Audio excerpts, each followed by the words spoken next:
আজি মাছে মাছ ফ্ৰাই কৰিব লগা হৈছে দেই অহা কাইলৈ আমাৰ বৰদেউতাৰ কাজখন আমাৰ ইয়াত যেতিয়ালৈকে এমাহ নহয় তেতিয়ালৈকে কাজখন নকৰে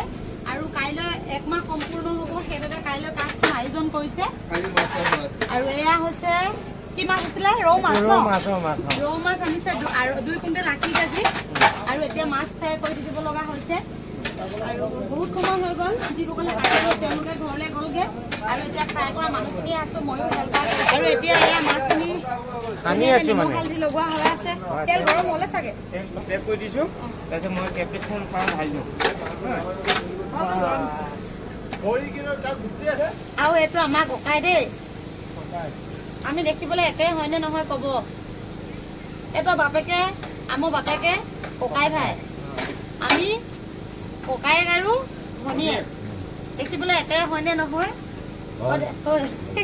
চব চাপৰ চাপৰ মানুহ দেই আমাৰ খানদানৰ ওখ মানুহ নাই এটাই ওলাইছে আমাৰ ডাঙৰ বৰদেউতাৰ নাতিয়েকটিয়ে যি আৰু লম্বা বাবুৱে যি লম্বা আৰু আমাৰ পৰিয়ালৰ লম্বা মানুহ নাই তাতো বেটা এনেকৈ কাৰ্টুন ৰেডি কৰা হৈছে মাছ পুৰা পিয়ৰ সৰিয়হৰ তেলত দিয়া হৈছে দেই তেলটো বহুত জাল ধৰিছে মই এনেকৈ ভাজিছো 4,000 মানুহক মাতি ইয়াত কাজখন কৰিবলৈ আৰম্ভ কৰা হৈছে 4,000 মানুহক খোৱাবৰ কাৰণে এনেকৈ মানে আয়োজন কৰা হৈছে আৰু বতৰে কি গতি কৰিলে চাওকচোন বোকা পানী 4,000 মানুহ আহি কিনে ক'ত থাকিব ক'ত বহিব এতিয়া এখনে ভাইছো দুটা পাৰ্টি যে এটা পাৰ্টিক হাতে হেদি দিছো এটা পাৰ্টিক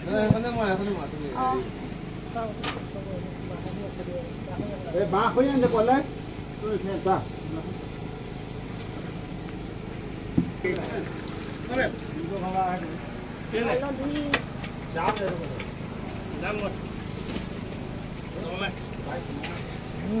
চৈতাটো ওপৰলৈ নকৰিলা যে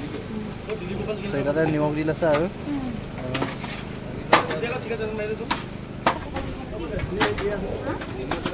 এনেই এনে খালা কৰি থকা যে